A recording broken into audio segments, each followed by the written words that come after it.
छोड़ो बताओ तनी तू लोग 3 लाख रुपया न देले बड़ जा महीना के 10 लाख रुपया के फायदा उठेबू जा ना बोलाई पुलिस। अच्छा ना बेइज्जती हो जाए हम 1 लाख और बढ़ा के दे दें 4 लाख रुपया ले लीजिए। पुलिस में चल। इस गांव का सारा लिस्ट निकाल लिए हैं जितना नया नया दुल्हनियां आई है सबका नाम से लिस्ट निकाल लिया है। अब चलता है हमको चुतिया बनाना है कैसे बनाना है क्या करना है। एक तो हमारा साला दिन कम ऊपर से इनकम क्या हम बतलाएं। चलो हम चुतिया बनाता है बोलेगा कि ये लाभ आया है वो लाभ आया है तब जरूर है।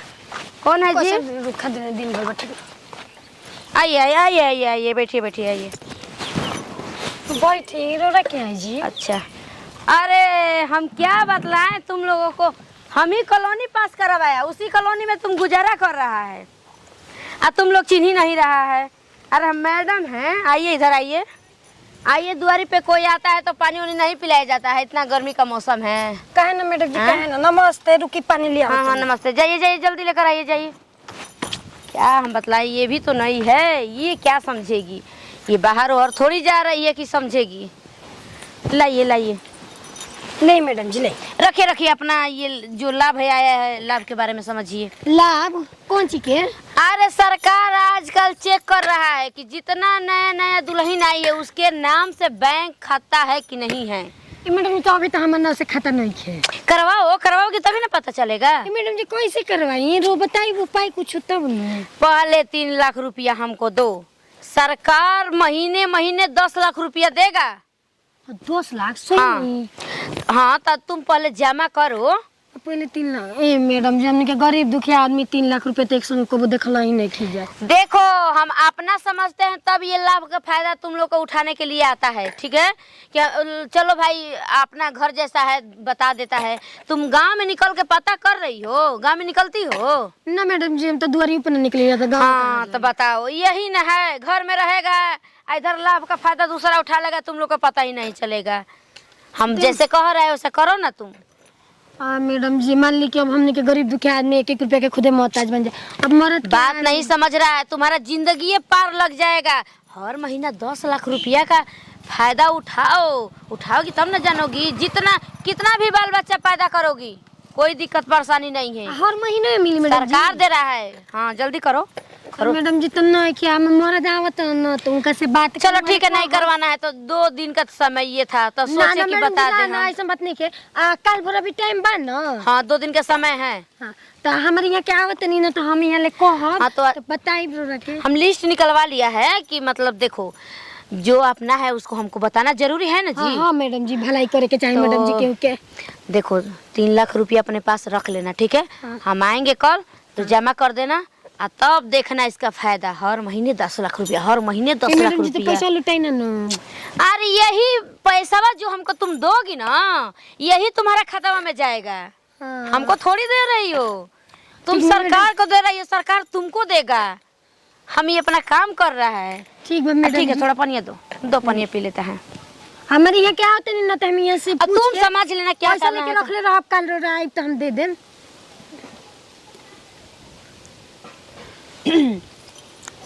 धरो पकड़ो। ओह मेरा आत्मा जुड़ा गया बहुत गर्मी हुआ था। Thank you. नमस्ते मैडम। हाँ नमस्ते नमस्ते अपना तैयारी कर लेना ठीक है जा रहे हैं। बाप रे बाप 3 लाख रुपया कहाँ से आई लेकिन 10 लाख फायदो तब बा।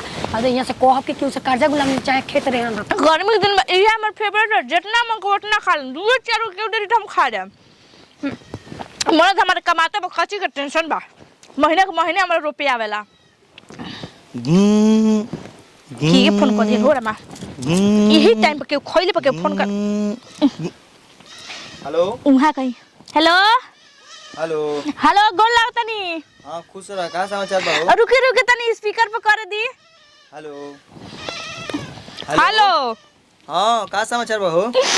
का कोई जी इतना दुख बाकी नहीं के हमरा कहल जा का हो गई रोवा कमाइले हमरा कौन सुख बा। अरे तो भाई का बताइबू घर में एगो अन्न के दाना नहीं के ना सब्जी बनती है ना बना कुछ बा।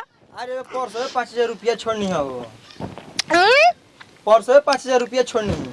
हम पानी पी के जिया तनी हम अकाउंट में से पैसा निकाले गइल बनी जी। काहे हैं? कुछ नहीं के खाए खाती?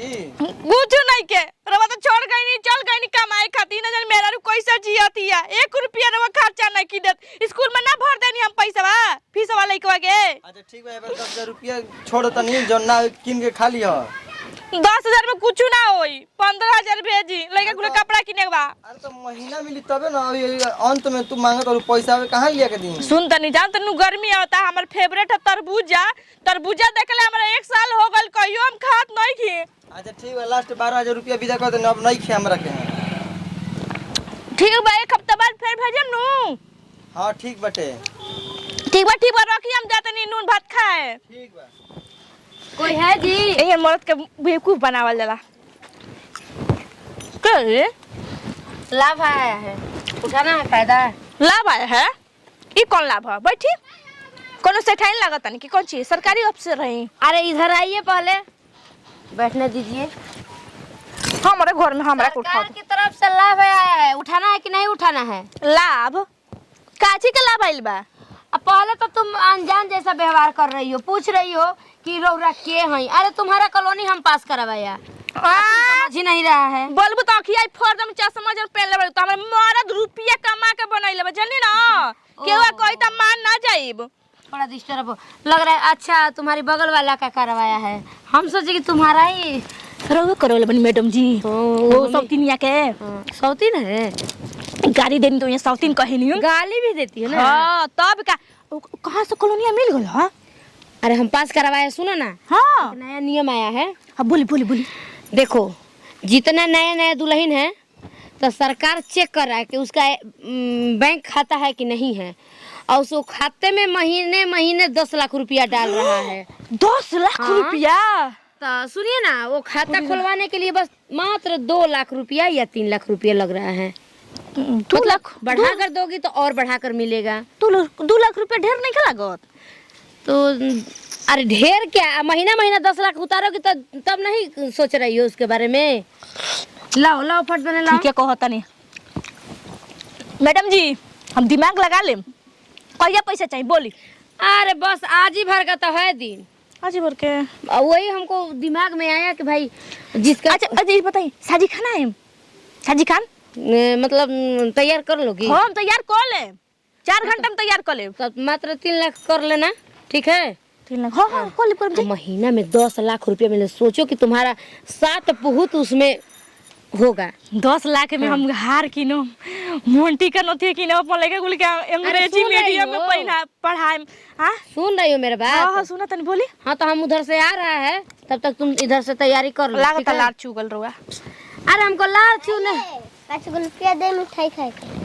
अरे लतिया जो 3 लाख रुपया जुटाओ तनी हम भागे से, तोर बाप 5 रुपया नहीं करेंगे, 5 रुपया दी आज हम पैसा मांगे खाती। हाँ वो तो बच्चों लोग है तो मांगे ही रहेगा। अब तो ये बताओ, तुम अपने बच्ची को 5 रुपया नहीं दे रही हो तो तुम 3 लाख रुपया कैसे जुटाएगा? हाँ तो आपके पास दिमाग बाटे मैडम जी, पढ़ने लिखने के बाद भी गंवार बनी वो करे खातिर नु जमा करतन 3 लाख रुपया के करे खातिर करतन बहुत ही बा, लेकिन चले लाना 5 रुपया बचान तब न होई 5 लाख रुपया। चलो ठीक है, दिमाग चाहिए नु आ रहा है उधर, मतलब वो बगल वाला गांव से आ रहा है, ठीक है? चाहिए हाँ। आज आज भर का डेटवे है तो हम सोचे हैं कि मान लो जिसका जान पहचान है उसका करवा देता है, तुम लोग बाद में दोषी हमको नहीं ना देगा। ना ठीक कोनी ठीक कोनी देख लेना चल रहा है। बाप रे बाप, अरे दादा हो दादा, आज तो हमार लॉटरी लाग गइल। हाँ इस साड़ी जब पहने नीनू तब तो हमारा खुश खबरिये मिलेला। हाँ बताओ हो, अब हम कौन दिमाग लगाई, मरद से का कही, कैसे कही? 10 लाख रुपया का लॉटरी लग गई हमरा नो। अब तो मन में गुदगुदी होता, कहाँ से 3 लाख रुपया दी, मरद से मांगो। अब तो नतिया लागला सवाल के जवाब करे ढेरे, कैसे का करी? लागत कि हमरा अब उहे काम करे के पड़ी। हमार नैहर ससुरा के जौन बिखो गहना बाटे चलते सब बेच देबे, और अपना मरद से जौन झूठ बोल के पैसा मांगा के जौन खाता में धइले बनी 50,000 ऊ हो जाई, 2.5 लाख के हमार गहना हो जाई, 3 लाख हो जाई, आ चलते बेच के आ दे देते मैडम जी के एक बार आई तो 10 लाख रुपया आई। बाप रे बाप, उतना मतलब कतना हमार गहना किनाई, कितना साड़ी किनाई, का से का कहले। जल्दी छुट्टी लेके आव, घरवा भइल बा करगिल, ए बबुआ मेहरी तोहरे कइल। हट बरखा भइल बाड़ू, मालिके को नहीं चुनत तू? हैं बुझाते नहीं कि हम इनके ए जी एगो बात हम सुनी ना, बुझात नहीं के कैसे कहीं दादा बताइयो बताओ ना क्या करा? कैसे बताइए सुनते नहीं के जी का सुनी ना, हमरा के 3 लाख रुपया चाहिए। का 3 लाख रुपया का होई? माई के तबीयत खराब बावे, भैया ले हम कह देनी हो कि तोर जीजा से हम मांग के रख ले बनी, आज हम ले आई ले जाए। अरे पागल है, एक दिन में 3 लाख रुपया कहाँ से हम लिए रे? चल चुप रह, जाते 1.5 लाख रुपया रखल बा दे दे, ठीक ना? ए जी उतनी से का होई, 3 लाख हम कह देले बनी बबुआ ले कि तोर जीजा से हम मांग के रख ले रहबा के ले जाए। अपना हम जान मारवा दी, 3 लाख बिटोर के लिए चोरी कर ली। खेत रख दी फिर छूट जाई, कहला हसन कि 1-1.5 महीना में दे दिया सन। हे भगवान जी, नैहर के बात लेके पूरा अपना हमरे से उठू करे आइल बड़ी। काहे जी रोहित काहे बोलते हैं? माई बाबू हमार माई बाबू ना अपना माई के हम ना करी। तोरे माई या भाई भौजाई हमरे के चिल्ला रहना सर, रुपया बैंक फटता का हमरे लगा में। ठीक बार बैंक नहीं के फटता, हमारा माई खातिर नहीं के जरूरत नहीं, अपना माई खातिर रही तो जुड़ जाई। हां हम छोड़ छाड़ के जाते हैं घर, हम ना रह। एक दिन में हम कहां से लेब रे 3 लाख रुपया? खेत रेहन रख दी रोक, हम नौकरी करे के थोड़ी नहीं के कहत। हे भगवान, कौन पहाड़ लेके आ गइल हमारी कपारे पे ये दादा। हां अरे जोन अरे रखल बा जीवने दे काम चला। तू नहीं से का काहे होई? इज्जत माटी में मिलावताड़ी, कहिए मत तुझी के कि मना करत हमरा के। उतने में का होई बताई ना, 3 लाख के काम बावे, ऑपरेशन करवावे के बा।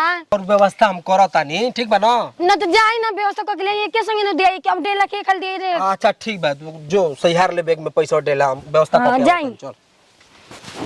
बाप रे बाप, ई मरद का जाना तरन कि हम काहे खातिर मांगत हूं? तो माई के तो बहाना बा, ओकर तो नाव लगाओ तनी कि माई के चाहिए 3 लाख। जब आई 10 लाख महीने ओ दिन न जानियन